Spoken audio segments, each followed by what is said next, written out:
Okay, so this is the first time that we have done this She Speaks live broadcast from home. In addition to the fact that the wind is blowing like crazy and it's raining outside, but we're all under quarantine. Ladies, we are all here. Yay! So you guys have an opportunity to be a fly on the wall. We are testing out some new technology that I'm actually very, very excited about.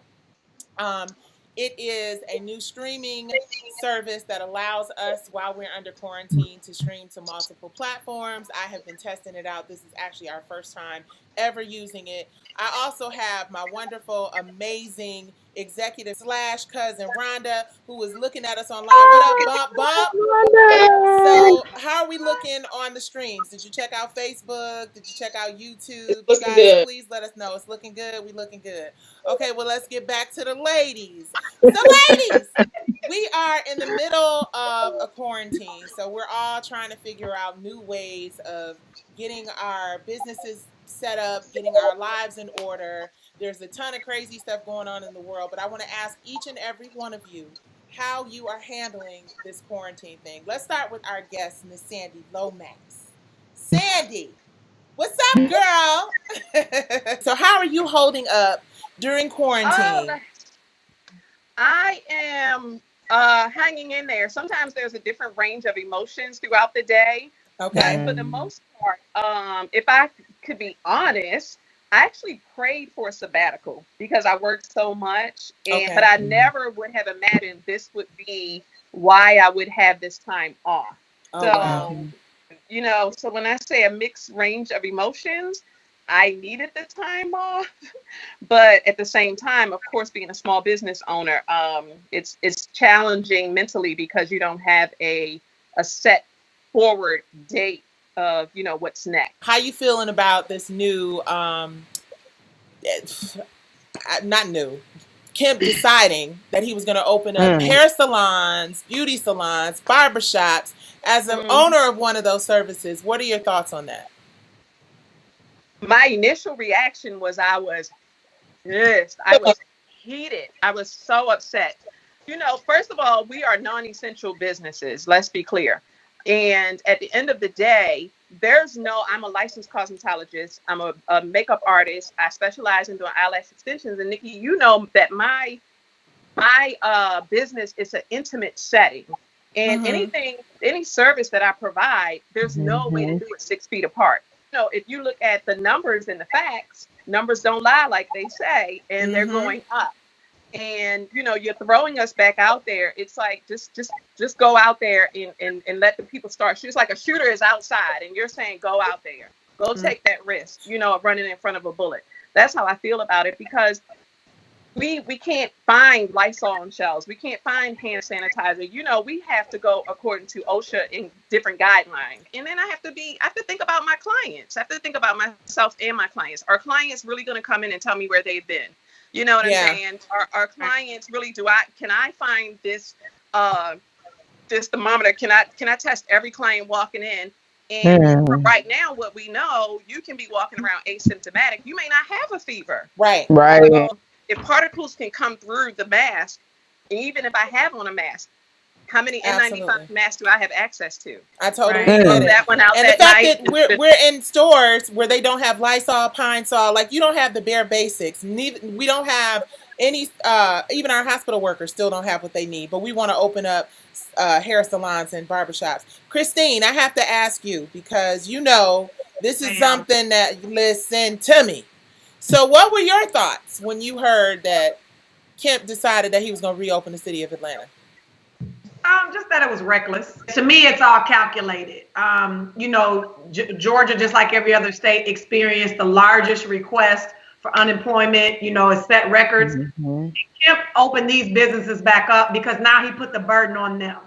So now these people can no longer claim unemployment. Exactly. So now they go back to a place like a salon or a tattoo parlor or a nail shop where they're not going to be crowded, because even though you might get some people going, you will get people mostly who stay home. They're not going to have their same level of business. So now what you have is the business firing people, and now the business having to pay the unemployment piece as opposed to the state shouldering most of the burden. So it is, to me, it's all game.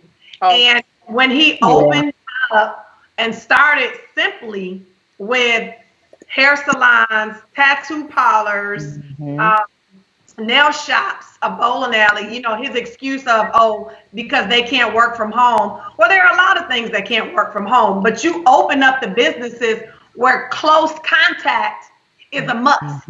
You can't do my hair 6 feet from me.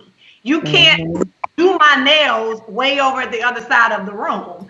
So to endanger people like that, as well as try to flip the burden back onto the small businesses and the people who need those unemployment checks is ridiculous. Because they're going back to work now to make probably a minuscule amount compared to what they used to make based on tips and those things, because the clientele is not going to be back up to its max. So I think it was, like I said, reckless. It was just a bad deal, and it's going to affect our community, as most of these things do, the most and the worst. We will again be the hardest hit. Our workers there, our folks who do the cosmetologists, the nail techs, all of those people. And then you're opening up the restaurants with the exact same scenario, because people aren't going to come flooding into a restaurant on Monday. They're not going to do it. Absolutely. So they're going to be laying off their workers. So it's just, the whole thing is just, like I said, it's reckless. And for him to have done that so prematurely, when technically Georgia has not even reached its peak. We've not even reached our peak in cases yet. We're so far from flattening our curve, and you open this back up. I mean, it's ridiculous. Stacii, do you have any thoughts on this issue? You know what? I mean, at the end of the day, I mean, I agree with Christine, and I agree with Sandye from a business owner standpoint. At the end of the day, it is a political situation. It is basically to say, hey, go back to work, and we're not going to, in a way, we need to lower our unemployment claims each week. Yeah. I can tell you, for me, what happened with me just outside of Kemp for the first 2 weeks of this, I was literally walking in circles, because I couldn't believe that in 2020, we as a country were going through something like this. Not until I Googled, or I got something on the Hollywood Reporter about the 1918, or is it 1920 something, the Spanish flu, and how Hollywood dealt with the same type of thing. And what was even more troublesome after reading about that, the next story was about when they opened America back up, more people died. So with me, with Kemp, what I was really concerned with, like, this is like history repeating itself. The first, when the Spanish flu initially happened, people died and lives were lost. But then when they opened back up too quickly, more people died than ever. So it seemed, and historically, I mean, these people are smart people, I would like to think. So it would seem that they know the information just like I do, so they would protect us more. So on the one hand, I see the only way we can get back to any sort of normal lifestyle is you have to kind of take the risk a little bit, just to see how integrating ourselves back into society would actually work. I just feel like they're using Black folks as guinea pigs. I ain't gonna hold you up. Well, but I would think that too, Nicci. But then I looked at something where it was something about Piedmont Park, and it was just as many other people there as it was Black people in Piedmont Park, and it was like nothing was going on. But when I say Black folks, I mean, I'm talking about some of these services that they're providing. When you talk about beauty salons, nail salons, and then I saw a picture, which I want to be real fancy and put the picture into our conversation. But right now I'm trying to figure out what's going on YouTube at the same time we're doing this, since we live. But there was a picture on YouTube. Did you guys see the picture on YouTube? I'm not YouTube, IG, where they were in the nail salon. I think the Jasmine brand posted it, and they had like people with like almost shower curtains between the people who were doing that. Was crazy. Yeah. That was mind-blowing. The crazier part of that is, where are you going other than back home? Right. So you are so uncomfortable that you can't walk around your own house with your nails undone. Polish your own. I did. I took a stab at it. It's what it is. Come on, Chris. Yeah. Mine looking mess. But the bigger thing, and I want to just go back to this point, like we talked about, Stacii made a point about saying, whatever Kemp says is not going to dictate what she does, which is a great point. And the majority of people are taking the science, I think, not majority, a lot, I won't say majority, are taking the science serious, which is critical. But the critical thing, which is why the things that Trump and Kemp and all these people say are so critical, because there are people who listen to them. So when your government officials speak and say outlandish things, please know that there are certain people who are going to follow that. Yeah. So there are people who are going to say, Kemp said it's safe. I'm going out. I'm going to do this. Regardless of whether we like our government officials or not, they do influence people and our actions. Mm-hmm. So just like we didn't shut the country down until damn near the end of March. So we had all of these events at the beginning of March that now several cities can trace back to being, incubators for how the disease got spread, especially in my home city of Detroit. Yes, wow. Because large events weren't shut down. So people were still having large community pancake breakfasts and large funerals. And there are people who went to those things and have subsequently died. Which is crazy. Died because they went to this event, and that's where the origin of the disease was traced.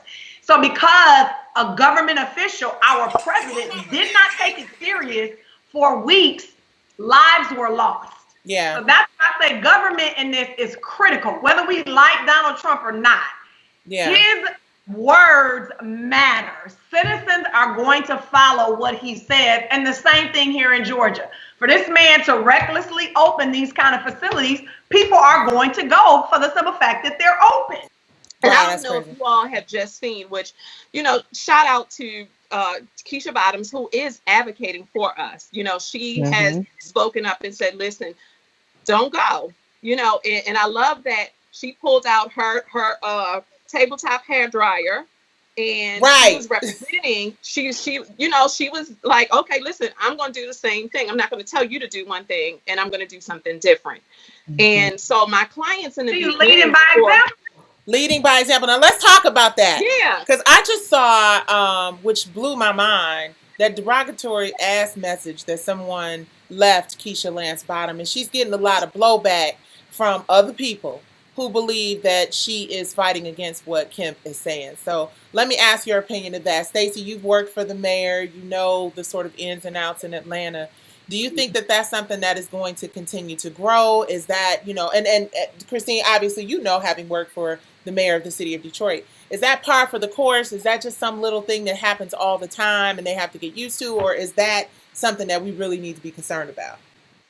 I don't think we need to be concerned about Keisha Lance Bottoms, our mayor, standing in for the city, stepping up for the people of the city who she represents. No, we should be happy that. No. Exactly, I'm saying that not Keisha Lance Bottoms. Of course, she is doing what we expect her to do, especially as a woman of color. I'm saying the racist remarks, the pushback that she's getting, people saying that she's going against the mayor. Is that par for the course? Is that something that all mayors get all the time, or is this? Georgia is a red state. So, you're going to, I don't even understand why we would think it was going to be any different. From my standpoint, just because of how we vote in the majority, our vote and our Republican governor shows how we vote. So, I'm happy that she's standing up for the people who she represents, and I would not expect anything less than that.